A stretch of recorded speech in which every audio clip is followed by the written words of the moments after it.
Welcome back to the Ancestral Findings podcast. Of all the jobs people avoided, feared, or whispered about, the gravedigger stood near the top of the list. Working in quiet corners of churchyards, behind iron fences, or in the shadows of city cemeteries, the gravedigger did work no one else wanted, making room for the dead and handling what came after. But for centuries, this job was a critical part of every community. It wasn't glamorous, and it certainly wasn't clean, but the people who did it kept burial grounds in order, protected public health, and honored the basic dignity of the dead. In this final part of our series on dirty jobs, we're going beneath the surface, literally, to explore the long, hard, and sometimes heartbreaking path of the gravedigger.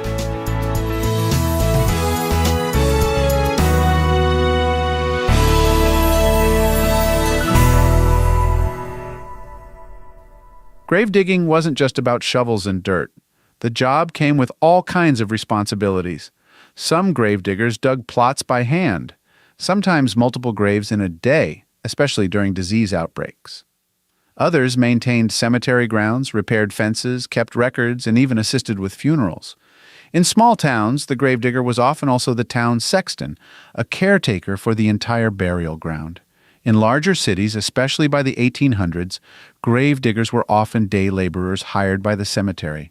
During epidemics, churches and city governments paid men to dig dozens of graves a week, often in haste. There was no backhoe, no machinery in the early days, just a pick, a shovel, and a lot of sweat. Graves had to be dug deep, 6 feet traditionally, though that varied depending on location, climate, and custom. Cold, frozen ground in the winter made this job all the harder, and it was dangerous.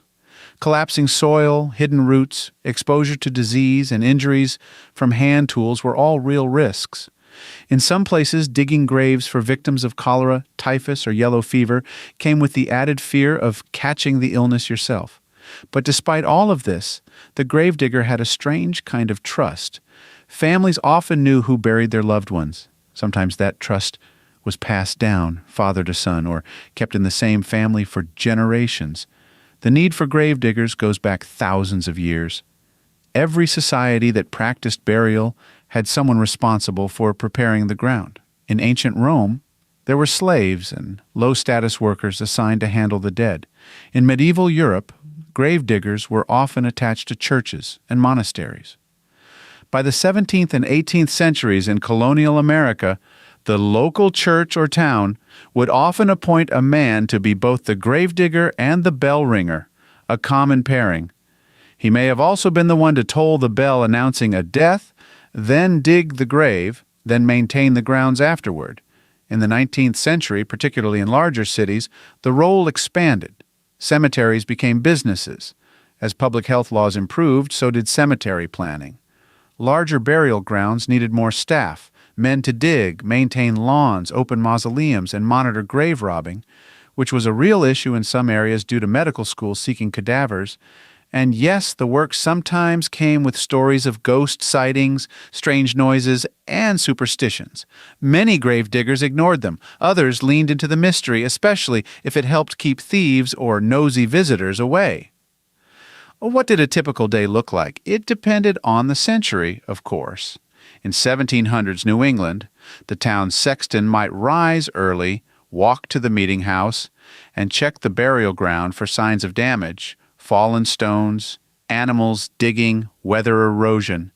If there was a death in town, he'd measure out the grave, dig it by hand, and sometimes even help carry the coffin. By the 1800s in cities, cemetery workers had more defined shifts. Some focused on digging, others on mowing, some on transporting bodies within the grounds. There were even nighttime patrols to stop grave robbers. The work was physical, muddy in the spring, backbreaking in the summer, freezing in the winter. But it was stable and often respected, if quietly. While there's no evidence that Grant himself worked as a gravedigger, he is buried today in one of the most famous tombs in the world, Grant's tomb in New York City. The planning, construction, and maintenance of such a site included a workforce of cemetery workers and diggers. Other figures, however, did work with the dead. Abraham Lincoln, before becoming president, was known to help his father build coffins in his youth. Folk traditions also tell of Civil War soldiers being assigned burial duty after battles, digging mass graves for their fallen comrades. The line between soldier and gravedigger often blurred. If one of your ancestors held this profession, the records may not be obvious, but they're out there. Start with census records. Look for occupations listed as sexton, cemetery worker, laborer at cemetery, or even church caretaker. In smaller communities, gravediggers often had multiple roles, so you might see sexton and bell ringer, or caretaker and gravedigger. Church records are key. Parish burial logs sometimes included the name of the person who prepared the grave. Meeting minutes may have notes about payments to the gravedigger or complaints about cemetery upkeep. City directories from the late 1800s through the early 1900s often list cemetery staff by title. And don't forget newspapers. Notices of burial often included who managed the graves. In larger towns, cemetery associations kept detailed payroll records. If those survived, they can tell you a lot. Also, death records sometimes list occupation, even if the person was a cemetery worker. And if your ancestor lived near a burial ground, land records might mention their involvement. During epidemics, wars, or natural disasters, gravediggers were some of the busiest people in town. Their stories may not have been recorded in full, but their actions mattered. In the 1918 influenza pandemic, entire cemeteries struggled to keep up. In some places, prisoners were conscripted to dig graves, but elsewhere, the regular cemetery staff, many of whom worked without proper protective gear, dug hundreds of graves in silence.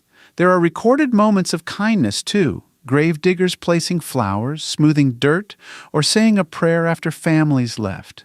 They were the last to leave, the final caretakers of a person's journey. Gravediggers rarely left memoirs, but their legacy is written in the land itself, in the shape of old churchyards, in the way tombstones are arranged, in the quiet maintenance of sacred places. If your ancestor did this work, they deserve to be remembered. They saw grief up close and still did the job. They kept the wheel of community turning, quietly, steadily, and sometimes heroically. They may not have worn a uniform or held office, but they did something most people wouldn't dare, and that makes them worth honoring. So as we close out our series tracing dirty jobs of the past, take a moment to remember the hands that built the resting places of our ancestors. Behind every grave is someone who made sure it was there. They didn't just dig dirt, they carved out space for memory. And that's a job worth tracing.